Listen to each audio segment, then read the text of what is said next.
Böyük qayıdış proqramı çərçivəsində əhalinin mərhələli şəkildə doğma torpaqlarına qayıdış prosesi davam etdirilir. Bu çərçivədə Xocavənd rayonunun Quzey Xırman və Güney Xırman kəndlərinə, Şuşa rayonunun isə Kiçik Qaladərəsi kəndinə qayıdış baş tutub. Növbəti mərhələdə Quzey Xırman kəndinə 18 ailə 82 nəfər, Güney Xırman kəndinə 21 ailə 103 nəfər, Kiçik Qaladərəsi kəndinə isə 11 ailə 39 nəfər yola salınıb. Bu ailələr uzun illər Respublikanın müxtəlif bölgələrində, əsasən yataqxanalarda, sanatoriyalarda və inzibati binalarda müvəqqəti məskunlaşaraq çətin şəraitdə yaşayıblar. İndi isə onlar tamamilə yenidən qurulmuş, müasir infrastruktura təmin edilmiş kənddə daimi məskunlaşmaq imkanı əldə ediblər. Allah bu günü bizə qismət eləyib, dövlətimiz sağ olsun, var olsun. Orada əziyyət çəkənlərin hamısı Allah kömək olsun. Şükür bu günümüzə ki, vətənimizə gedirik, elimizə, babamıza. Allah köməyiniz olsun, Allah sizdən də razı olsun.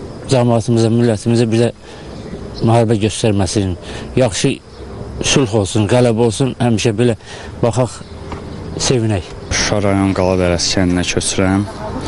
Atamın döyüşdüyü, vuruşduğu həmin torpaqlara fəxr hissi ilə qayıdıram. Allah şəhidlərimizə rəhmət eləsin.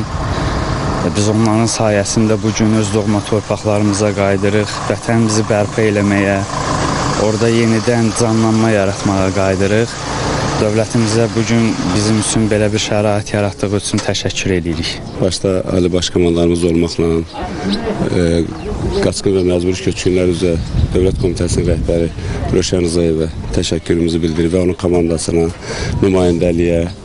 Yəni, bugünkü gün doğrudan da bizim ən sevinçli və ən belə deyək, xoş arzularla arzuladığımız doğma torpağımız Xocavəndə qayıdırıq, Quzey Xırman kəndinə və bizim üçün doğrudan da sevinçli bir gündür. Allah bütün şəhidlərimizə rəhmət eləsin, qazilərimizə can sağlığı, döyüşçülərimizə can sağlığı. Göründüyü kimi, doğma torpaqlarda həyatın yenidən dirçəldilməsi, sosial-iqtisadi canlanmanın təmin olunması və bölgələrin dayanıqlı inkişafının təmin edilməsi sakinlərin bölgəyə qayıdışına ayrıca sevinç bəxş edir. Beləliklə, Qarabağa qayıdan hər bir ailə də bölgənin yenidən dirçəlir sənnaməsinin canlı iştirakçısına çevriləcək. Zeynəb Müzəffərli, Ağalar Ağalarov, Real. Bakı metropolitenin